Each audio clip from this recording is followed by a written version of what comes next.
Hello, everyone, and welcome to my YouTube channel and podcast, The Knowledge Cast. Today, I have with me CA Jagmohan Singh ji, a very nice friend, a very dear friend who is known author on the subject of cash flow. He's a regular speaker in this domain, financial control and the cash flow, and has assisted a lot of businesses in India and outside India. He qualified in 2000 and he's a practicing chartered accountant, which means for last 22 years, he is assisting businesses in their compliance and now, he's supporting them in managing or in implementing the financial controls and managing the cash flows. So Jagmohan Bhai, welcome to my channel. Thank you very much, Gaurav Bhai, for having me here. This is an honor and opportunity for me to share my experience with you. Thank you. Jagmohan Bhai, before we go into the technical topic for everyone, that you recently authored a book, Financial Freedom with Financial Control. Before we discuss some extract of that book, Yes. Primarily on the cash flow and their benefits, how one needs to manage the cash flow. Before that, I want to know your journey. If you can slightly tell about yourself, what you were in the past before qualifying CA in 2000 and now how you reached to this state. I think it would going to be wisdom sharing for everyone. Yeah, sure. See, I belong to a middle class family. तो CA qualify करने से पहले की मैं journey बताऊं तो मेरा government school में एजुकेशन हुआ, एक मिडिल फैमिली को बिलोंग करता हूं और करते करते ना एक बहुत सपने देखा करते थे कि ये ना चार्टेड अकाउंटेंट बन जाने के बाद हम इकोनॉमी में बहुत बड़ा रोल प्ले कर सकते हैं, कंट्रीब्यूट कर सकते हैं और मनी और कैश से काफी ना अट्रैक्शन होती थी। आप समझ सकते हो कि जब हम एक क्लास को बिलोंग करते हैं तो एक नेचुरल अट्रैक्शन रहती है, तो वहां से शुरुआत हुआ। बट जैसे जैसे ये जर्नी स्टार्ट हुई तो फिर मन किया कि अब ना चार्टेड अकाउंटेंसी का जो कोर्स है उसको करना है। लग गए पूरी तरह से, पूरी मेहनत से, और द गोड वाज ग्रेट एनफ, डेडिकेशन थी, कमिटमेंट थी और सीनियर ने अच्छा गाइड किया। तो मेरा मई 2000 में मैंने क्वालिफाई कर लिया एज ए चार्टर्ड अकाउंटेंट। परिवार में बहुत खुशियां थी, सो एवरीबॉडी वाज हैप्पी। अब जब सीए का कोर्स क्वालिफाई करने के बाद जब रियल लाइफ में मैंने एंटर किया तो मुझे पता लगा कि दुनिया तो बिल्कुल डिफरेंट है। दुनिया तो ऐसा नहीं है कि आप सीए बन के सामने मार्केट के अंदर आओगे तो आपके पास चारों तरफ काम ही काम होगा, आप लोगों की लाइफ के अंदर वैल्यू ऐड कर पाओगे। यहाँ से तो जर्नी की शुरुआत हुई थी, तो शुरुआत के अंदर फिर मुझे मौका मिला, अपॉर्चुनिटी मिली। कुछ लिस्टेड कंपनीज हैं, बिग 4 कंपनीज हैं, वहां पर मुझे काम करने का मौका मिला क्योंकि E&Y कंपनी है, उनके एसोसिएट हैं कैमको, K&A कंसल्टेंट। तो उनके साथ जब मैंने काम किया तो लिस्टेड कंपनी के वहां पे काम करने का मौका मिला। तो मैं देखकर हैरान था कि जितनी भी बड़ी लिस्टेड कंपनीज हैं उनके कुछ सिस्टम्स हैं, प्रोसेसेस हैं, इकोनॉमी है, किस तरह से मनी को, कैश फ्लो को मैनेज करते हैं। और उसी तरफ जो एसएमई सेगमेंट है वो उस तरह से मैनेज नहीं करता। तो कहीं ना कहीं दिमाग में ना ये बातें चलती रहती थी, लेकिन ठीक है, अब जॉब करनी है, वर्किंग करनी है, तो ऐसे करते करते जिंदगी चलती चली गई। फिर उसके बाद शादी हुई, मेरे आज 2 बच्चे हैं। मेरी बड़ी बेटी जो है वो 10th में है आज की डेट में, और छोटा बेटा जो है 6th क्लास के अंदर है। वाइफ मेरी गवर्नमेंट स्कूल टीचर है। तो यहाँ पर बैकग्राउंड के अंदर अगर मैं पर्सनल लाइफ की बात करूं, ट्रांसफॉर्मेशनल इवेंट मेरी लाइफ में तब आया था जब 2009 के अंदर ना मेरा एक क्लाइंट है, he was about to suicide. कहता मैं ना ऐसे कैश फ्लो के चक्रव्यूह में जकड़ा गया हूँ जगमोहन, की समझ ही नहीं आ रही कि मार्केट की इतनी उधारी देनी है, बिजनेस में बड़ी परेशानी आ रही है। बस उस इवेंट के बाद ना मैंने अपनी लाइफ को डेडिकेट किया कि किस तरह से उसकी मनी की प्रॉब्लम को सोल्व किया जाए, उसके बिजनेस के अंदर जो प्रॉब्लम है उसको सोल्व किया जाए। तो एक दोस्त की हेल्प करने से ये जर्नी स्टार्ट हुई थी। तो करते करते करते फिर मुझे पुराने दिन याद आए कि हाँ, जब मैं चार्टर्ड अकाउंटेंसी का कोर्स कर रहा था तो मेरी कमिटमेंट थी कि इस नॉलेज को कहीं पहुंचना चाहिए। अच्छी बड़ी कंपनियां जो है वो काम कर रही हैं सिस्टम के तरीके से, हमारे एसएमई के अंदर सिस्टम ना होने की वजह से सुसाइड तक की नौबत आ जाती है। बस उस ट्रांसफॉर्मेशन जर्नी के बाद तो जिंदगी चली जा रही है। तो मेरी कोशिश यही रहती है कि जितने मैक्सिमम लोगों की मैं हेल्प कर सकूं in the area of money, in the area of cash flow. This is how life is going on. बहुत बढ़िया जगमोहन भाई, it is great to hear. तो अभी now you are practicing in west Delhi? Yes, मेरा जनकपुरी में office है और 100 plus मेरे टीम मेंबर हैं। मेरी टीम में चार्टर्ड अकाउंटेंट्स हैं, एमबीएस हैं, प्रोफेशनल्स हैं। तो हम पूरी तरह से कमिटमेंट के साथ में बिजनेस ओनर की प्रॉफिटेबिलिटी और कैश फ्लो को बढ़ाते हैं, क्योंकि एम्प्लॉय को उसी से टाइम पर सैलरी मिलेगी, उसी से ही जो है उनके घर चलने वाले हैं, और बिजनेस ओनर इकोनॉमी में ग्रो करने वाला पूरा का पूरा इकोसिस्टम। तो जनकपुरी में बैठ के हम इसको मैनेज कर रहे हैं। And thanks to lockdown reach जो है ऑल ओवर इंडिया, यूएस और कनाडा में हो गई। बहुत बढ़िया, बहुत ही बढ़िया। आई थिंक काफी इंस्पिरेशन मिलेगी जो ये सेशन सुन रहे हैं कि you started from a very humble family, now you have a team size of more than 100, और आप आज भी बोलते हुए भी इतने डाउन टू अर्थ लगते हैं, इतने एनर्जेटिक लगते हैं। ये जो आप इंसान है, थैंक इसका राज क्या है जगमोहन भाई? देखो जी, ये तो देखो, पर्पस ऑफ लाइफ से ना, पर्पस ऑफ लाइफ से कनेक्टेड हूँ। मेरा बहुत डीप लेवल पे ये मानना है कि जब मेरा जन्म यहाँ पर हुआ है ना, तो वो ह्यूमैनिटी को सर्व करने के लिए हुआ है। अब सर्विस के अलग अलग पैमाने हो सकते हैं। गुरुद्वारे में जाके लंगर की सेवा भी करना, बर्तन धोना, किसी मेहमान की सेवा करना जो जो जो फाइनेंशियली अफोर्ड नहीं कर सकता, किन्हीं चीजों को लेके, ये सब रूप है। उसी तरीके से जिस काम में भी हम है ना, कोई डॉक्टर है तो अपने प्रोफेशन को अच्छे से करे, वो भी सेवा है। चार्टर्ड अकाउंटेंट है तो वो भी सेवा है। बिजनेस ओनर जो शर्ट्स बना रहा है, चाहे वो टाई बना रहा है, कोट बना रहा है, जिस भी बिजनेस के अंदर है, पूरी कमिटमेंट के अंदर, अपने इकोसिस्टम के अंदर दूसरे ह्यूमन बीइंग की सर्विसेज तो कर रहे हैं। तो मुझे लगता है कि भगवान ने मुझे इंस्ट्रूमेंट बनाया है कि इस जरिए से मैं सर्विस कर सकूं।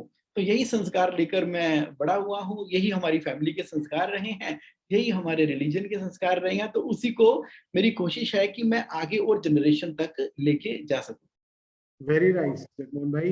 अब हम आपकी बुक पे आ जाते हैं। You recently wrote a book, financial freedom with financial control, yes, which is, I think, one of the best-selling books on Amazon. Right, yes yes yes. बस आप ही के प्यार ने, लोगों के प्यार ने इतना फायदा हुआ कि अब लगातार उसकी कॉपीज लोग ले रहे हैं, मुझे फोन आ रहे हैं, व्हाट्सएप आ रहे हैं। वो खास करके जब उस मैडम का फोन आया ना, कहती थैंक यू जगमोहन, तुमने ये financial freedom with financial control book मिली मेरे हस्बैंड को within a 5 month period, अब वो हम डेप्ट फ्री हो गए हैं। तो मैं तो अपने पति को समझा समझा के थक गई थी, तुमने पता नहीं क्या लिख दिया बुक के अंदर की वो मान गए, और आज हम डेब्ट फ्री हैं। तो उनका वो ना बात अभी भी मेरे कानों में गूंजती रहती है। तो I am feel so blessed कि अब और इंकरेजमेंट मिलती है काम करने के लिए। जगमोहन भाई, आई एम श्योर बहुत सारी ऐसी स्टोरीज होंगी जो आपके बुक की वजह से रिजॉल्व हुई है, सपोर्ट मिला। Yes. So but what made you right this book? ये बुक लिखने की सबसे डीप डिजायर मुझे वहां से क्रिएट हुई कि जब मैंने देखा कि सभी लोग ना ये कंप्लेंट करते हैं, परेशान होते हैं कि मनी के एरिया से डील करते हैं, मनी के एरिया से डील करते हैं। हर कोई कुछ ना कुछ लाइफ में आगे बढ़ के करना चाहता है, लेकिन राइट नॉलेज जो अवेलेबल है वो किसको अवेलेबल है? एक चार्टेड अकाउंटेंट को अवेलेबल है। 3 साल की बड़ी रिगोरियस स्टडी होती है, बड़े हाई लेवल के फाइनेंशियल मैनेजमेंट के कोर्स, कोस्टिंग के कोर्स, अकाउंटिंग स्टैंडर्ड के कोर्स, हमें सारा फाइनेंस के बारे में ना मास्टर बना दिया जाता है। बट मजे की बात यह है कि सही मायने में जरूरत तो इसकी बिजनेस ओनर्स को है जो बिजनेस कर रहे हैं। आपकी गली में भी कोई दुकान है, वो स्टोर कीपर जो है, वो जो स्टोर चला रहा है, किराना स्टोर भी चला रहा है, उसको भी फाइनेंशियल मैनेजमेंट चाहिए। जो कपड़ों की ट्रेडिंग कर रहा है, जो शिपिंग यार्ड चला रहा है, वो बिजनेस ओनर है, वो पढ़ा लिखा भी नहीं है। अगर पढ़ा लिखा है, उसने टेक्निकल इंजीनियरिंग कर ली है, लेकिन फाइनेंस के बारे में उसको पता नहीं है। अरे मैं बड़ा हैरान होता था, जो चार्टेड अकाउंटेंट बिजनेस नहीं कर रहा उसको पूरी फाइनेंस की नॉलेज है, और जिसको जहां पर होनी चाहिए इकोसिस्टम के अंदर उसको नॉलेज नहीं है। तो ये एक सवाल मुझे ना बहुत तंग करता रहता था। तो मैं कोई ऐसा जरिया तरीका सोच रहा था कि ये राइट नॉलेज राइट लोगों के पास हो, ताकि वो प्रॉफिटेबल और कैश रिच बिजनेस रन करें। तो जैसे मैंने पहले बताया कि इसको पूरी तरह से ट्रिगर मिल गया जब मेरा एक क्लाइंट मेरे पास आया कि वो सुसाइड करना चाहता है इस वजह से, क्योंकि वो कैश फ्लो की क्रंच के अंदर आ गया है। तो फिर मैंने अपनी सारी पढ़ाई को इस्तेमाल किया उसके बिजनेस को कैश रिच और प्रॉफिटेबल बढ़ाने के लिए। वो दिन और आज का दिन, मुझे तो ये लगता है कि ये नॉलेज मैं जितनी जल्दी पूरी पृथ्वी पे, पूरी यूनिवर्स पे हर एक बिजनेस करने वाले को पहुंचा दूं, तो वही मैंने पर्पस ऑफ लाइफ बना लिया है। ये मेरा ट्रिगर पॉइंट था लाइफ का। ओके, सो जगमोहन भाई, ये नाउ वी आर क्लियर कि you know there was someone, your client came to you, you know, yes, and he was facing some financial crunch, and in order to resolve his problem you started doing research or work on the same. Yes, And also you told earlier कि जब आप articleship days में थे, तब भी या articleship करने के बाद you got associated with some big firm wherein you noticed कि they have got some systems, yes, whereas SME firms or smaller businesses, they do not have system, which primarily creates the problem. Yes. So now I want to ask, what is the, let's say, because this video may be seen by youngsters or, who are into business or who may be into job. So what are the key aspects, if you can share with us, some key aspects of financial freedom with financial control, or say, to manage our cash flows. देखो, financial freedom जिंदगी में हासिल करने के लिए मैंने book में भी बताया है, फाइनेंशियल कंट्रोल सबसे इंपॉर्टेंट है। यानी कि फाइनेंशियल डिसिप्लिन आपकी लाइफ में, आपके बिजनेस के अंदर बहुत ज्यादा इंपॉर्टेंट है। एग्जांपल लेते हैं एक कार का। एक ऐसी कार के अंदर आप बैठ जाते हो जिसके अंदर ब्रेक नहीं है, ब्रेक नहीं है। जब आप ऐसी कार को चलाने के लिए बैठोगे, अब ये कार कौन है? आपका बिजनेस का व्हीकल है। अब ऐसी कार को चलाने के लिए बैठोगे जिसके अंदर ब्रेक्स नहीं है ना, तो आप उसको धीरे धीरे धीरे धीरे धीरे धीरे चलाओगे, क्योंकि आपको पता है तेज चलाई, ब्रेक तो है नहीं, कभी भी एक्सीडेंट हो सकता है। एट द सेम टाइम आप बैठ गए एक ऐसी कार के अंदर, मर्सिडीज बीएमडब्ल्यू के अंदर, जिसके ब्रेक का सिस्टम बहुत ही बढ़िया है, बहुत ही अमेजिंग उसका ब्रेक का सिस्टम है। अब आप उस कार को चाहे 60, 70, 80, 90, 100 किसी भी स्पीड से भगाओगे, आपको पता है क्योंकि कार में ब्रेक लगी है ना, जब जरूरत पड़ेगी मैं ब्रेक दबाऊंगा तो मेरा कोई एक्सीडेंट नहीं होगा, मैं बच जाऊंगा। दैट मीन टू से ब्रेक रोकती नहीं है, ब्रेक आपकी गति को तेज करती है, देखने का नजरिया है। उसी तरीके से फाइनेंशियल फ्रीडम जो है ना, वो फाइनेंशियल कंट्रोल से हासिल होती है। तो जितना अच्छा फाइनेंशियल डिसिप्लिन है, जितना अच्छा फाइनेंशियल कंट्रोल अपनी जिंदगी में और लाइफ में लगा के रखा है, उदाहरण के तौर पे आपने बिजनेस के अंदर प्रॉफिट कमाया, प्रॉफिट फर्स्ट के प्रिंसिपल को अपनाते हुए कैश रिजर्व क्रिएट कर लिया। भाई हमारे माता पिता भी तो करते थे, दादा दादी भी करते थे, पुराने जमाने से अर्थशास्त्र चाणक्य में चले जाते हैं। वो कहते हैं जितना धन आपके पास आया उसका एक हिस्सा कैश रिजर्व के रूप में आपने रखना है। तो अब ये डिसिप्लिन क्रिएट होना शुरू हो गया। मतलब कि जब भी बिजनेस को पैसों की रिक्वायरमेंट होगी, घर में, पर्सनल लाइफ में, शादी ब्याह किसी चीज की रिक्वायरमेंट होती है, तो ये जो आपने फाइनेंशियल डिसिप्लिन उस समय बनाया था कैश रिजर्व क्रिएट करने का, वो आपको ताउम्र फाइनेंशियल फ्रीडम की फीलिंग देता रहता है। इसी के आसपास जो है मैंने पूरा का पूरा एक स्टोरी के द्वारा फाइनेंशियल फ्रीडम कैसे हासिल होती है फाइनेंशियल कंट्रोल के द्वारा, ये बताने की चेष्टा की है। I think very nice example you give कि जो कार की ब्रेक्स हैं वो रोकती नहीं है, बल्कि वो स्पीड में चलाने में हेल्प करती हैं। A very मतलब I like that financial discipline actually leads to financial freedom. Yes, तो राइट। और भी कुछ एस्पेक्ट होंगे भाई, जैसे जो आपने बताया, वो एक मैं कहूँगा कि साधु वाली बात हो गई कि फाइनेंशियल डिसिप्लिन, खर्चा कम करें, जो कमाए उसको थोड़ा बचा के रखें। But from a business perspective, wherein the demands keep on pouring, मुझे लगता है यार, I can expand, I should put up a new factory, या I should buy more raw material, अभी चीप है. So there may be some pressure on the businesses, which may yes, not allow them or yes, which may force them to incur expenditure. Yes. And from that perspective also, अभी जैसे stock market गिर गई, Bitcoin Yes. गिर गया, so there could be temptation that people would like to invest in the cryptocurrency or a stock market, lose out their cash. Yes. What is your take on the same? जब मतलब हम इसको ऐसे कहेंगे कि जब हमें लग रहा है यार रोड बहुत स्मूथ है, Yes. साउथ तेज चलते हैं, Yes. तो उस वक्त क्या व्यू रहेगा आपका? देखो, इस बात का मैं ना दोनों ही एरिया में एग्जाम्पल देकर बताना चाहूंगा, क्योंकि एग्जाम्पल से, स्टोरी से हम बड़े ना क्विकली रिलेट कर जाते हैं।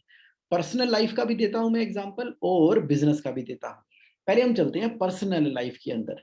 देखिए, ऐसा है, बिल्कुल भी साधु होने की बात नहीं की जा रही कि सेविंग करो, डिसिप्लिन बनाओ, पैसा मत खर्चो, रोक कर चलो, ऐसा मैं बिल्कुल भी नहीं कह रहा। मान लीजिए आप एक कंपनी के डायरेक्टर हैं, तो आप जैसे अपनी एम्प्लॉय को सैलरी देते हैं ना, तो वैसे ही आपने ना अपनी भी डायरेक्टर सैलरी, पार्टनर सैलरी, अगर प्रोप्राइटर है तो ड्राइंग, एक फिक्स्ड डे, मान लो 7 तारीख है, तो उस डेट को आपने पैसे लेने हैं, ले लिए कंपनी से, सैलरी मिल गई। अब जैसे ही आपको पैसे मिले अपनी कंपनी से, उसको उठाकर ना फाइनेंशियल कंट्रोल के द्वारा 6 जार यानी कि 6 डब्बों के अंदर डाल देना है। क्या मतलब हुआ? जितनी आपने सैलरी उठाई अपनी कंपनी से, उसका 50%, आधा 50% आपने डाल दिया नेसेसिटी अकाउंट के अंदर। मतलब अब ये 50% का खर्चा कहां पर होगा? रोटी कपड़ा मकान के ऊपर ये खर्चा होगा। जो आपने गारमेंट्स लेने हैं, जो आपने बच्चों के स्कूल की फीस पे करनी है, जो भी आपकी नेसेसिटी की चीजें हैं, उसके अंदर उस जार में से खर्चा होगा। अब आपने क्या करना है?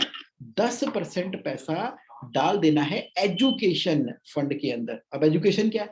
एजुकेशन का एक अलग से सेविंग अकाउंट खोल लिया, सैलरी आई, 10% उसके अंदर डाल दिया आपने। जैसे ही 10% डाला आपने, तो उसका अपनी पर्सनल ट्रेनिंग एंड डेवलपमेंट के ऊपर काम करोगे। देखो, जितना ज्यादा अपने माइंड पे काम करोगे, जितना अपनी ट्रेनिंग एंड डेवलपमेंट पे काम करोगे, उतनी ही ज्यादा आपकी पैसा कमाने की काबिलियत और ज्यादा बढ़ जाएगी, लोगों की लाइफ में वैल्यू ऐड करने की काबिलियत और ज्यादा बढ़ जाएगी। तो 10% कहाँ डाल दिया? एजुकेशन के अंदर। जितने आपके स्किल शार्पन है वो डाल दिया। अब इस 10% पैसे का इस्तेमाल ना सिर्फ और सिर्फ आपकी लर्निंग, ट्रेनिंग, डेवलपमेंट के ऊपर होना है। फिर आपने क्या किया? 10% पैसा अपना long term saving for spending में डाल दिया। मतलब क्या हुआ? देखो, अगर आप घर चला रहे हो, आपको मालूम है कि घर में कभी दिवाली आएगी तो सफेदियां करवानी है, फर्नीचर है तो वो खरीदना पड़ेगा, अलमारी खरीदनी पड़ेगी, और कुछ ना आपको स्पेंडिंग करनी होती है। जब वो स्पेंडिंग करनी पड़ती है, तो अचानक से ना पूरा बजट ही हिल जाता है हमारा। हमने क्या करना है? 10% लॉन्ग टर्म सेविंग करनी है स्पेंडिंग करने के लिए। जब भी ऐसा कोई खर्चा करना हुआ, इस अकाउंट में से पैसे निकाले और खर्च कर दिए। अब ना 10% पैसा आपने क्या कर दिया? फाइनेंशियल फ्रीडम अकाउंट के अंदर। फाइनेंशियल फ्रीडम अकाउंट का मतलब ये होता है कि आप ना इस पैसे को सिर्फ और सिर्फ इन्वेस्ट करोगे, सेविंग करोगे। आप एफडी करा दो, आप म्यूचुअल फंड ले लो, आप कोई सिप करा लो, आप क्रिप्टो करेंसी ले लो, आप किसी कंपनी के इक्विटी शेयर ले लो, या आप इसको रियल एस्टेट में इन्वेस्ट करो। पता लग गया कि मेरी टोटल इनकम का 10% हिस्सा ना फाइनेंशियल फ्रीडम अकाउंट में जाना है। इससे ना दिमाग में हमेशा शांति रहती है कि चलो ठीक है, मैं लॉन्ग टर्म के लिए सेव कर रहा हूं। यानी कि जितनी सैलरी आपने उठाई अपनी कंपनी में से, उसका 10% आपने कहां डाल दिया? फाइनेंशियल फ्रीडम अकाउंट वाले सेविंग अकाउंट से। उस सेविंग अकाउंट से आगे पैसे इन्वेस्ट होते रहेंगे। इस अकाउंट का एक रूल है कि ये पैसा हमेशा इन्वेस्ट होगा। इसका जो इंटरेस्ट मिलेगा ना, वो भी री इन्वेस्ट हो जाएगा। इसमें जो प्रॉफिट आएगा वो भी री इन्वेस्ट हो जाएगा। जो भी आएगा इसमें से निकालना नहीं है, इसको बढ़ने दो, बढ़ने दो, बढ़ने दो। ये धीरे धीरे आपकी वेल्थ को इतना बड़ा करता चला जाएगा, इतना बड़ा करता चला जाएगा, वेल्थ क्रिएशन करता चला जाएगा। ये देखो, 50 जमा 10 जमा 10 जमा 10, 80% हमने कवर कर लिया। अब बाकी हम बात करते हैं। बाकी 10% जो पैसा है ना आपका, वो आपने कहाँ डालना है? प्ले अकाउंट के अंदर। प्ले अकाउंट के अंदर? अरे ये प्ले अकाउंट क्या होता है? देखो, प्ले अकाउंट ऐसा अकाउंट है जिसको ना आपने अपनी लग्जरी पे, अपने ऊपर, अपनी वो सारी इच्छाएं पूरी करने में ना बस फूंक देना है, खर्च देना है, कर देना है। फिर मान लीजिए आप किसी रेस्टोरेंट के अंदर गए, वहां पर मेन्यू कार्ड के अंदर आपको जो भी डिलीशियस सी आइटम अच्छी लग रही है ना, तो अब आप राइट हैंड साइड पे उसका रेट मत देखो, बस आप ये देखो कि आपने क्या लेना है। अपनी मर्जी से वो आइटम ली, और इसकी पेमेंट कहाँ से करोगे? प्ले अकाउंट के लिए। आप किसी शॉपिंग मॉल के अंदर गए, वहां पर वही वाली ड्रेस आप बाय करना चाहते हो जो आपके फेवरेट स्टार ने पहनी हुई थी, आपके आपके स्टार ने पहनी थी, तो अब आप उसको ले लो। कब ले लो? जब आपके प्ले अकाउंट के अंदर पैसा पड़ा था। आपका मन मसाज कराने का कर रहा है तो करो ना। आपका मन फैमिली के लिए कुछ अच्छी गिफ्ट बुके, दोस्त को कुछ देने के लिए कर रहा है, तो प्ले अकाउंट में से खर्च दो। इससे क्या होगा, आपके दिल को ना तसल्लियां मिलेंगी, आपका दिल हमेशा खुश रहेगा। क्योंकि होता क्या है कि हमेशा डिसिप्लिन डिसिप्लिन डिसिप्लिन की बात करते करते दिमाग बन जाता है साधुवाद की तरफ। नहीं, सब मोह माया है। ना ना ना ना ना, 100% में से मैंने 50% नेसेसिटी में तो रख लिया है ना, 10% एजुकेशन में रख लिया है, 10% long term saving for spending में रख लिया है, 10% मैं सेविंग भी कर रहा हूं, और ये मेरा 10% जो है ना, ये मेरा प्ले अकाउंट है। इसकी मर्जी से इस्तेमाल करूंगा, कोई पूछने वाला नहीं है मेरा इसके ऊपर। इससे ना बैलेंस रहेगा, मन में तृप्ति रहेगी। जितनी मन में तृप्ति रहेगी ना, उतना ज्यादा आपको और इंकरेजमेंट मिलेगी पैसा और अर्न करने के लिए। और बाकी जो बचा 10%, उसको आपने कहाँ डाल दिया? उसको आपने डाल दिया गिव अकाउंट के अंदर, चैरिटी अकाउंट के अंदर। देखो, पीछे दिल्ली में, पूरे इंडिया इंडिया के अंदर कोविड हुआ, लॉकडाउन हुआ, परेशानी हुई, आपके मन में भी आया था कि मुझे कुछ ना पैसे देने हैं, कुछ मुझे कंट्रीब्यूट करना है, लेकिन समझ नहीं आता था क्या करें। सेविंग अकाउंट के अंदर देखते थे, उसमें पैसा था, लेकिन मन में आता था कि चलो बच्चों की फीस भी देनी है, घर का खर्चा भी होना है। तो हर समय जितना पैसा एक ही अकाउंट में पड़ा हुआ है ना, तो 10 तरह के सवाल खड़े कर देता है आपके दिमाग के अंदर। अगर मैंने चैरिटी में दे दिया तो कहीं बाद में जरूरत ना पड़ जाए। नहीं, ये जो गिव अकाउंट आपने सेपरेटली डेडिकेट कर दिया ना, गिव अकाउंट सेपरेटली डेडिकेट कर दिया, उसमें क्या होगा, वहां से आप डोनेशन दे सकते हो, आप हेल्प कर सकते हो। आपको पर्सनली देना है, किसी सोसाइटी को देना है, कहीं लंगर में सेवा करनी है, देखो ये मल्टीप्लाई करता है, मल्टीप्लाई, इतना मल्टीप्लाई करता है। मन तो खुशियां देता है। जब आपका मन प्रसन्न होगा तो चित्त प्रसन्न होगा, तो स्पिरिचुअलिटी भी आपकी प्रसन्न हो गई। तो क्या कर दिया हमने? फाइनेंशियल कंट्रोल लगा दिया। फाइनेंशियल कंट्रोल क्या था? पर्सनल लाइफ के अंदर जितना मेरे पास पैसा आएगा, मैं नेसेसिटी के ऊपर भी खर्च कर जाऊंगा, अपने माइंड की ट्रेनिंग के लिए एजुकेशन में भी कर जाऊंगा, अपने घर की अलमारी और दिवाली का फर्नीचर भी खरीद लूंगा, equity, share market, crypto currency भी खरीद लूंगा फाइनेंस फ्रीडम अकाउंट से, प्ले के ऊपर मसाज भी करवा लूंगा, और 10% मैं सोसाइटी में गिव भी कर जाऊंगा। This is the kind of financial discipline and financial control I am talking about in the personal life. आप कहोगे जी ठीक है, ये पर्सनल लाइफ तो समझ आ गया, अब बिजनेस में बताओ, बिजनेस में क्या करूं? बिजनेस के अंदर करो भाई, बिजनेस के अंदर ना हमें कैश रिजर्व नाम का डिसिप्लिन मेंटेन करना है। क्या मतलब हुआ? 4 बैंक अकाउंट। अब आपने अपने बिजनेस के अंदर 4 बैंक अकाउंट का कंसेप्ट लगा दिया। अब ये क्या होता है 4 बैंक अकाउंट? पहला बैंक अकाउंट का नाम रख दिया हमने इनफ्लो अकाउंट। इनफ्लो अकाउंट का क्या मतलब हुआ? आपने मान लीजिए बैंक से ओवरड्राफ्ट लिमिट, सीसी लिमिट ले भी रखी है ना, जिसमें लिमिट ले रखी है ना, वो इनफ्लो अकाउंट कहलाएगा। अगर आपने नहीं ले रखी तो भी कोई बात नहीं, एक अकाउंट जो है वो इनफ्लो अकाउंट कराएगा। जो भी कस्टमर से पैसे आने हैं, डेटर से कलेक्शन आनी है, वो इनफ्लो अकाउंट के अंदर जाएंगे। उस अकाउंट में सिर्फ पैसे आते हैं, निकलते नहीं, सिर्फ आते हैं, आते जा रहे हैं, आते जा रहे हैं इनफ्लो अकाउंट के अंदर। अब एक आपने और अकाउंट अलग से डेडिकेट कर दिया, उसका नाम रखा कैश रिजर्व अकाउंट। आपके धंधे में जितना प्रॉफिट है, मान लीजिए नेट प्रॉफिट की रेशियो आपके बिजनेस की 5% है, तो आप 5% का आधा यानी कि 2.5%, जब भी कलेक्शन इनफ्लो अकाउंट में आती है ना, एक हफ्ता खत्म होने के बाद उस हफ्ते में जितनी कलेक्शन आई है उसका 2.5% ट्रांसफर कर दो कैश रिजर्व अकाउंट के अंदर, उठा के ट्रांसफर कर दो कैश रिजर्व अकाउंट के अंदर। और कैश रिजर्व अकाउंट के अंदर हर हफ्ते पैसे आते जाते हैं, आई जा रहे हैं, आई जा रहे हैं। कितने आ रहे हैं? 2.5% ऑफ दी टोटल कलेक्शन, धीरे धीरे इकट्ठे होंगे। अब कैश रिजर्व अकाउंट के अंदर ना आपने एक फार्मूला लगा दिया, अपने अकाउंटेंट को इंस्ट्रक्शन दे दी, फार्मूला लगा दिया कि दोस्त मेरे, ये कैश रिजर्व अकाउंट कहां पर इस्तेमाल होगा? बिजनेस एक्सपेंशन के लिए ही इस्तेमाल होगा। यानी कि आपका मन कर रहा है कि मुझे प्लांट एंड मशीनरी खरीदनी है, मुझे एसेट खरीदना है, मुझे और बड़ा टर्म लोन एसेट खरीदने के लिए डाउन पेमेंट देनी पड़ेगी। बिजनेस एक्सपेंड करने के लिए जो कुछ भी करोगे, कहां से करोगे? कैश रिजर्व अकाउंट में से करोगे। आप इन्वेंटरी का एक लेवल मेंटेन करके चलते हो।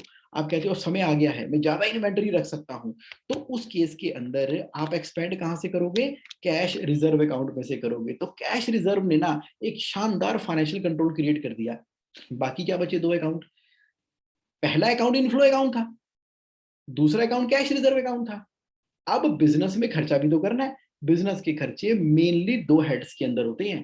पहला हेड होता है पेबल अकाउंट। पेबल अकाउंट का मतलब हुआ कि भाई जो भी सप्लायर को पेमेंट करनी है, वेंडर को पेमेंट करनी है, पूरे हफ्ते में देख लो, कैलकुलेशन कर ली, और मंडे के मंडे पेमेंट करनी है आपने। रोज पेमेंट करने की जरूरत ही नहीं है, हफ्ते में एक बार पेमेंट किया करो अपने वेंडर को। मान लो आप कहते हो मंडे के मंडे करूंगा, या 15 दिनों में एक बार करो, पहले मंडे और तीसरे मंडे को करूंगा। जब मंडे को पेमेंट करनी है ना, तो पेबल अकाउंट में से करनी है। कितनी? इनफ्लो अकाउंट में से जितने पैसे चाहिए उतने पैसे ऑनलाइन ट्रांसफर कर लिए पेबल अकाउंट के अंदर, और आगे अपने वेंडर को वो पैसे ट्रांसफर कर दिए। डिसिप्लिन क्रिएट हो गया कि पेबल अकाउंट में से सप्लायर की पेमेंट जाती है। और उसका नेक्स्ट अकाउंट क्या है? Expense account. यानी कि आपकी salary, electricity, telephone, office expenses, जो भी खर्चे करने होते हैं ना, वो भी आप रोज मत किया करो, उसका भी डिसिप्लिन बना लो कि मंडे के मंडे करूंगा। अब जितने पैसे खर्चे में डालने हैं ना, उतने पैसे इनफ्लो से एक्सपेंस अकाउंट के अंदर ट्रांसफर होंगे और वहां से खर्चा हो जाएगा। शानदार डिसिप्लिन मेंटेन हो गया। जो लोग मुझे कहते हैं कि जगमोहन बचता नहीं है प्रॉफिट, अरे कैश रिजर्व अकाउंट देखो ना। जगमोहन समझ नहीं आती मशीनरी कहां से खरीदूं, अरे कैश रिजर्व से खरीदो ना, सैलरी लेट हो जाती है। अरे जब कलेक्शन आई थी तो उसका एक परसेंटेज आपने खर्चे में डालना था ना, तो सैलरी कभी लेट हो ही नहीं सकती। यार सप्लायर की पेमेंट लेट हो जाती है। अरे जब पेबल अकाउंट में पैसे ही नहीं थे तो आपने कैश रिजर्व के पैसे क्यों दे दिए सप्लायर को? आपने मशीनरी क्यों खरीद ली सप्लायर के पैसों से? सप्लायर के पैसों से सप्लायर की पेमेंट करेंगे तो बन गया फाइनेंशियल कंट्रोल। बहुत बढ़िया जगमोहन भाई, I think actually you explained us financial discipline, and that if we will maintain the discipline everything will run smooth. तो कहीं ना एब्सोल्युटली। कहीं लाइफ का प्रिंसिपल भी होता है कि those who are in disciplined life they actually grow a lot. Yes. तो कहीं भी जहाँ टफ टास्क होते हैं, for example our army, military, मतलब they are more disciplined guys, and from right. Student life we have seen students who are more disciplined, they grow more, they score high. So yes. I am in complete agreement that yes, one needs to maintain the discipline. Thank you. I have a little question in the example that we discussed. Okay. जो 50% necessity वाला जो point था हमारा, शुरू में हमने 5 yes. Accounts create करे थे. Yes. So therein I feel कि I think that may depend upon the income of a person, yes. because necessity may remain same, या जो necessity है राइट। वो उसकी ग्रोथ और इनकम की ग्रोथ में there could be certain variations. तो बहुत बढ़िया, बहुत बढ़िया। यहाँ पर ना मैं आपको लॉ ऑफ यूनिवर्स से डिस्कस करना चाहूंगा। सबसे पहले तो आपने 6 अकाउंट का डिसिप्लिन सोच लिया कि मैंने करना है। अब पता लगे कि जगमोहन भाई आप कह रहे हो 50% से गुजारा करो, मैं तो जितनी सैलरी निकालता हूँ पूरी की पूरी खर्चों में निकल जाती है, तो मेरा तो 90, 99, 98% तक का खर्चा है, ईएमआई जा रही है, होम लोन जा रहा है, मैं क्या करूं? 50% से मेरे घर का कुछ खर्चा कैसे गुजारा होगा? कोई दिक्कत नहीं है, कोई दिक्कत नहीं है। देखो, आप अपने नेसेसिटी अकाउंट में पहले तो 50% डालो as a matter of discipline, उसी समय फिर बाकी पैसे भी नेसेसिटी अकाउंट में डाल दो, नो प्रॉब्लम। 100 रुपया, मात्र 100 रुपया, कितना? मात्र 100 रुपया एक हैबिट डेवलप करने के लिए आपने दे दिया एजुकेशन को, 100 रुपया दे दिया लॉन्ग टर्म सेविंग को, 100 रुपया दे दिया फाइनेंशियल फ्रीडम को, 100 रुपया प्ले अकाउंट को, और 100 रुपया गिव अकाउंट को, अपना डिसिप्लिन मेंटेन करने के लिए। और सच्चे मन से भगवान से अरदास करनी है कि भगवान मुझे इतनी क्षमता दे कि मेरी इनकम इतनी बढ़ जाए कि मैं 50% से अपने गुजारे कर पाऊं।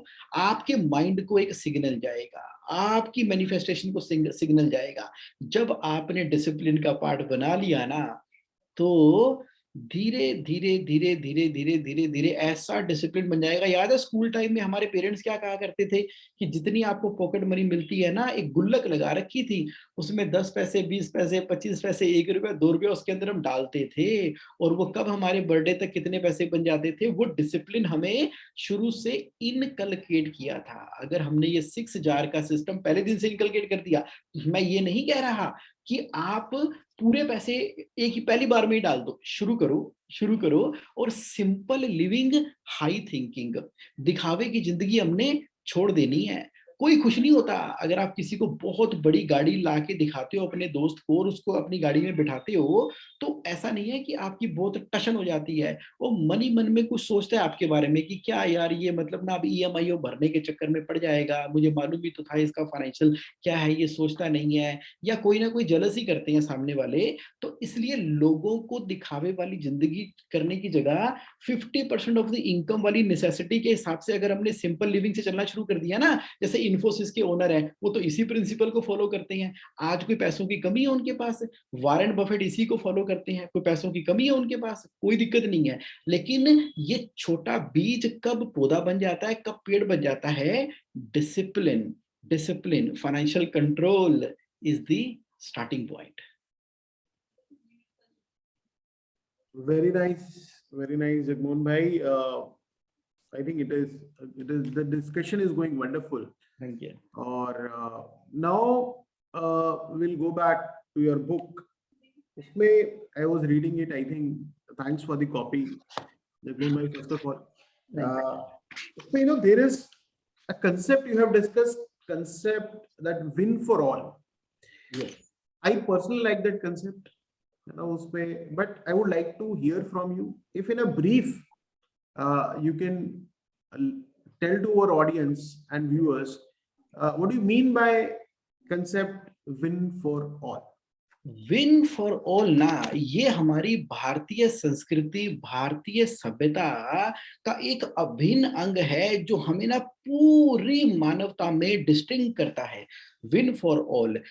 आप हमारे हिंदू रिलीजन में देखें तो क्या लिखा हुआ है? शुभ लाभ। जो जय का हमारा एक साइन बना होता है, शुभ लाभ। यानी कि एज ए ह्यूमन बीइंग हमारा कर्तव्य है कि कोई भी हम डीलिंग करते हैं ना, कोई भी डीलिंग करते हैं व्यापार के अंदर, खास तौर पे जब तक उस व्यापार में सभी लोगों का बराबर बराबर का फायदा या सभी का फायदा नहीं हो रहा, तब तक उसके अंदर बरकत नहीं आती। तो मैंने ना एक छोटी सी स्टोरी बनाई है इस बुक के अंदर। उस स्टोरी में मैंने बताने की कोशिश की है कि किस तरह से मुकेश को एक बैटरी मिलती है। बैटरी का मार्केट प्राइस 12,000 रुपए का है। उसको उसका दोस्त वो वाली बैटरी 8,000 रुपए में दे देता है, और उसके मामा जी आते हैं और मामा जी को वो 12,000 रुपए की बैटरी वो 10,000 रुपए में दे देता है। उसके दोस्त ने 8,000 में दी, उसने मामा जी को 10,000 रुपए में दे दी, जबकि उसका मार्केट का प्राइस 12,000 रुपए था। और जब मामा जी उसको 10,000 रुपए देकर वाइफ को चले जाते हैं तो वो बहुत नाराज होता है कि तुमने मामा जी से पैसे क्यों लिए, मैंने तो वैसे ही उनको गिफ्ट की थी बैटरी, तुमने तुमने गिफ्ट की हुई बैटरी के पैसे ले लिए, तुम्हें ऐसा नहीं करना चाहिए था, ये नहीं करना चाहिए था। तो जब वाइफ ने समझाया कि देखो जी ये एक ऐसी डील हुई है कि मामा जी भी एक स्वाभिमानी इंसान है, हम भी एक स्वाभिमानी इंसान है, आपका दोस्त भी तो एक स्वाभिमानी इंसान था, सेल्फ रिस्पेक्ट वाला पर्सन था, जिसने जब आपसे 8,000 रुपए लिए तो उसके बदले में उसने आपको बैटरी दे दी, तो वहां पे उसकी सेल्फ रिस्पेक्ट आई, तो वो सभी का फायदा सोच रहा था। अब मान लीजिए मामा जी ने हमें 10,000 रुपए दे भी दिए, अगर वो हमारे रिश्तेदार भी हैं, तो क्या हो गया? ये विन फॉर ऑल है। कैसे? आपके दोस्त को फायदा हुआ, आपको 2,000 रुपए का फायदा हो गया, 8,000 की मिली 10,000 की दे दी, मामा जी को फायदा हो गया, वो 12,000 रुपए की मार्केट में खरीदते और आपसे उनको सिर्फ 10,000 रुपए में मिल गई, तो विन फॉर ऑल हो गया, सभी का शुभ लाभ है। व्यापार के अंदर ये ना फंडामेंटल और बेस है। जब हम कोई कपड़ा खरीदते हैं, उसको उसको सूट सलवार बनाकर आगे बेचते हैं, आगे सप्लाई करते हैं, तो हमें ये भी देखना है कि जिसको हम सप्लाई कर रहे हैं उसका भी फायदा होना चाहिए। जब सभी सभी का ख्याल रखना शुरू कर देंगे, सभी सभी का फायदा करना शुरू कर देंगे, देखो पेट तो सभी के लगे हैं, खाना तो सभी ने खाना है, रोटी सभी ने खानी है। आज अगर हम किसी का हक मार के किसी को काट के खाएंगे, तो देखो समाज में हम सभी लोग आपस में कनेक्टेड हैं, तो समाज एज ए इकोसिस्टम कभी ग्रो कर नहीं सकता।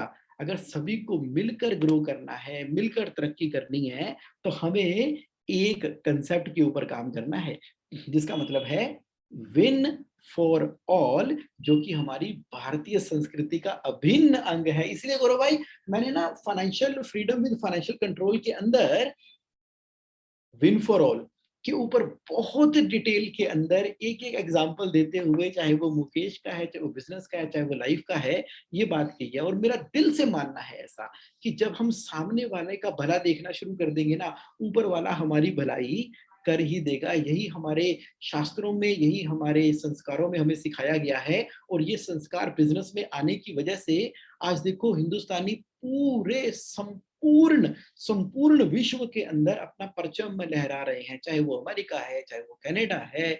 आप देख लीजिए, हमारी बिजनेस फैमिलीज आपको हर जगह पर मिल जाएंगी, क्योंकि वो क्या देख रहे हैं? शुभ लाभ, win for all. Very nice Jagmohan भाई, मजा आ गया आपसे डिस्कशन करते हुए। ना सिर्फ ज्ञान प्राप्त हो रहा है, नॉलेज मिल रही है, आई थिंक एक ओवरऑल एक एक हैप्पी फीलिंग आ रही है, a good feeling I am getting.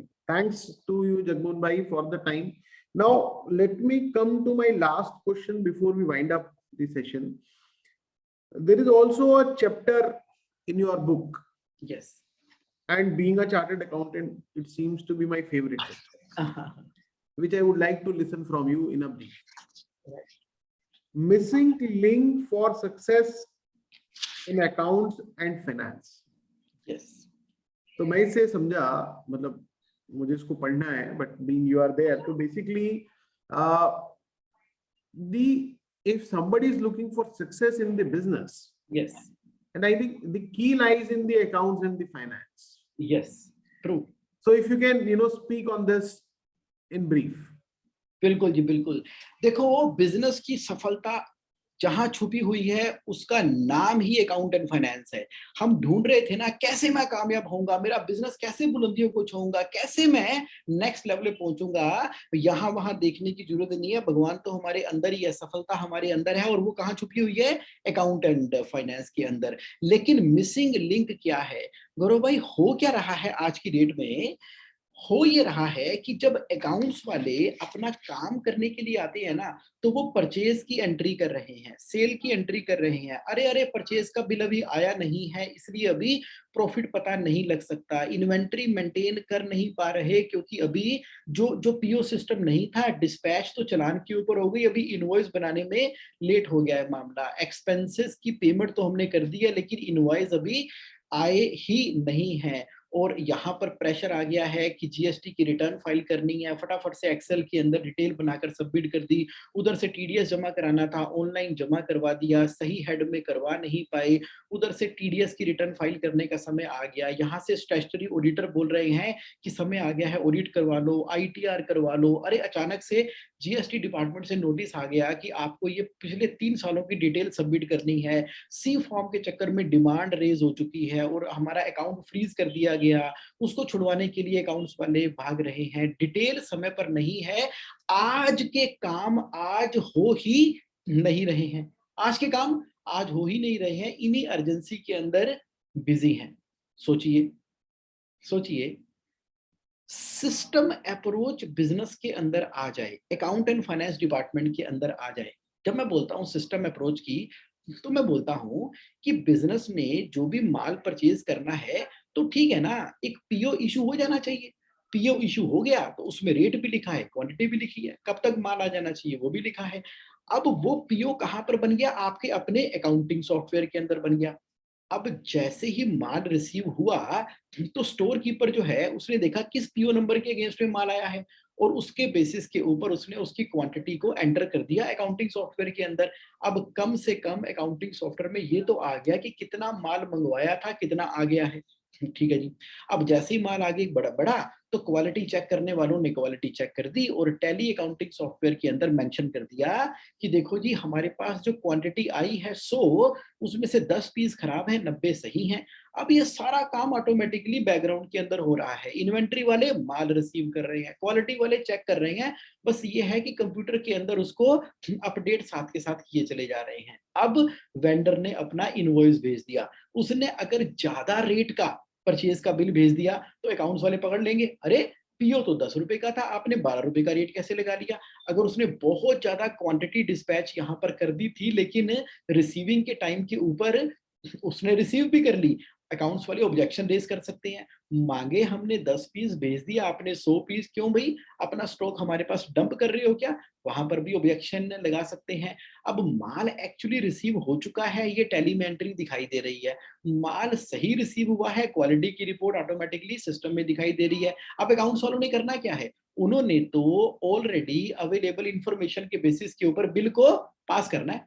उन्होंने बिल को पास कर दिया, पास करके जितना सही क्वालिटी वाला माल सही रेट के ऊपर करना था, उतने की account ageing report, payable report बन के निकल के आ जाएगी। ऑटोमेटिकली पेबल रिपोर्ट बन के आ गई कहां से, आपके टैली, बिजी, सैप, ओरेकल, बान, जो भी अकाउंटिंग सॉफ्टवेयर आप यूज करते हो, वहां से वो रिपोर्ट निकल कर आ गई। अब मंडे को जो पैसे देने की बारी आई, तो ऑटोमेटिकली पेबल रिपोर्ट तैयार थी, उसकी आपने पेबल शीट रिप्रेजेंट की ऑथराइज पर्सन को, उस ऑथराइज पर्सन ने कहा कि ठीक है ये पेमेंट कर सकते हैं, उसका बैंक का पेमेंट का अपलोड हुआ पेमेंट मैनेजमेंट सिस्टम के द्वारा। आजकल सभी बैंक, सभी बैंक, चाहे वो यस बैंक है, पीएनबी है, एसबीआई है, आईसीआईसीआई है, गवर्नमेंट है कि प्राइवेट है, सभी payment management software system available करवाते हैं। आजकल तो बेसिक फीचर हो गया है बैंकों का, उसके ऊपर आपने आरटीजीएस की डिटेलें चढ़ा दी व्यू पासवर्ड से। अब ट्रांजैक्शन पासवर्ड वालों ने एक बार फिर उसको चेक किया, बटन दबाया तो पेमेंट सही अकाउंट में ट्रांसफर हो गई। अब अकाउंट्स वालों का सारा समय पूरी तरह से बच चुका है। अब अकाउंट्स वाले क्या कर रहे हैं, अकाउंट वाले कर रहे हैं एनालिसिस, एनालिसिस कर रहे हैं, अरे इन्वेंट्री कहीं ज्यादा तो नहीं हो गई, स्टॉक टर्नओवर रेशियो के हिसाब से देखेंगे कि मेरी इन्वेंट्री होनी चाहिए कम, लेकिन इन्वेंट्री हो गई है ज्यादा, तो वो बिजनेस ओनर को बताएंगे सर हमारा सारा प्रॉफिट तो इन्वेंट्री में छुपा हुआ है। उधर से अकाउंट रिसीवेबल की एजिंग रिपोर्ट निकालेंगे अकाउंटिंग सॉफ्टवेयर से, सर पेमेंट बड़ी स्लो आ रही है, बड़ी स्लो आ रही है, मोर देन 6 मंथ के डेटर खड़े हो गए हैं।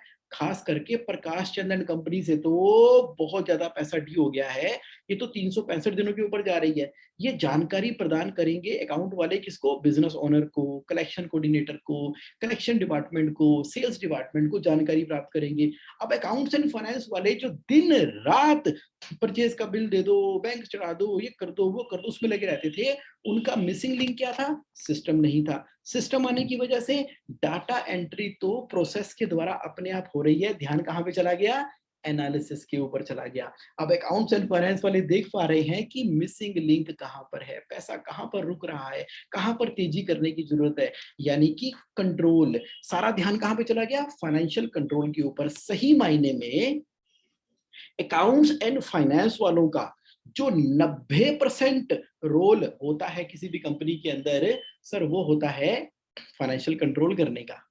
ट्रांजैक्शन तो बिजनेस में अपने आप हो जाएगी, अपने आप ही हो जाएगी ट्रांजैक्शन। भाई जब डिस्पैच वालों ने डिस्पैच किया तो कंप्यूटर से ही करेंगे ना, जब परचेज वालों ने परचेज का पीओ बनाया तो कंप्यूटर से ही करेंगे ना, जब चालान रिसीव होगा तो इन्वेंट्री वाला इन्वेंट्री में ही करेगा ना।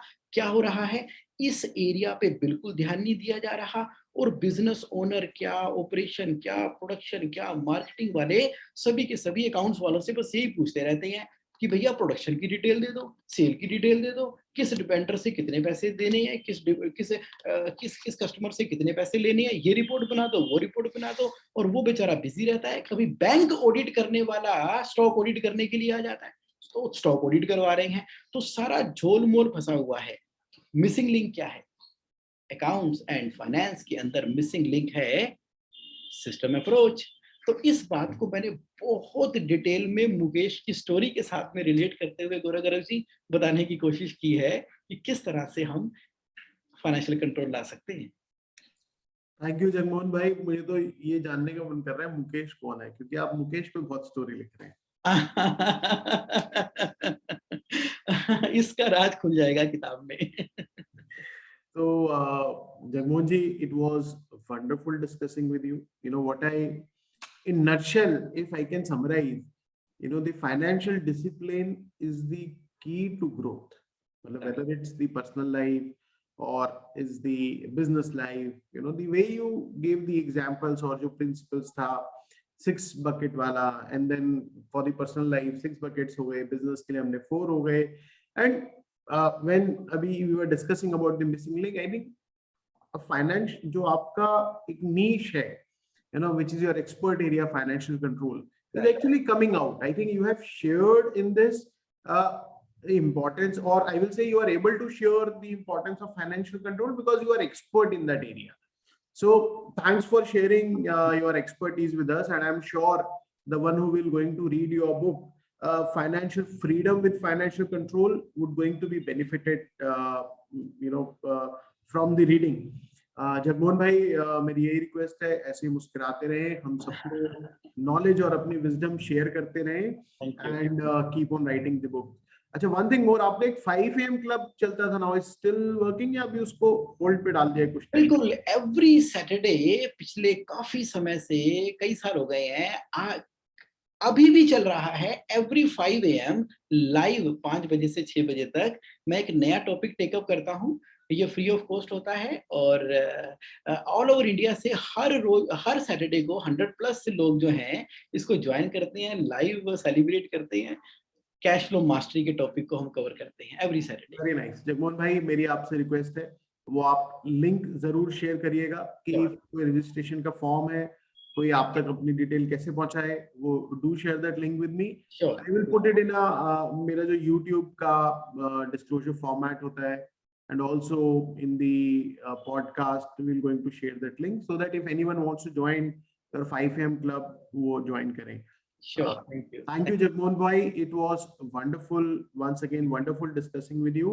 और मैं ये उम्मीद करता हूँ कि जितने भी मेरी ऑडियंस है, जितने भी मेरे व्यूअर्स हैं, listeners हैं, they must have enjoyed this session. Keep sharing, keep liking, videos and sessions. Thanks to all of you for joining. Thanks to Jagmohan bhai for joining. See you soon. Thank you. Thank you. Thank you. Thank you for having me here.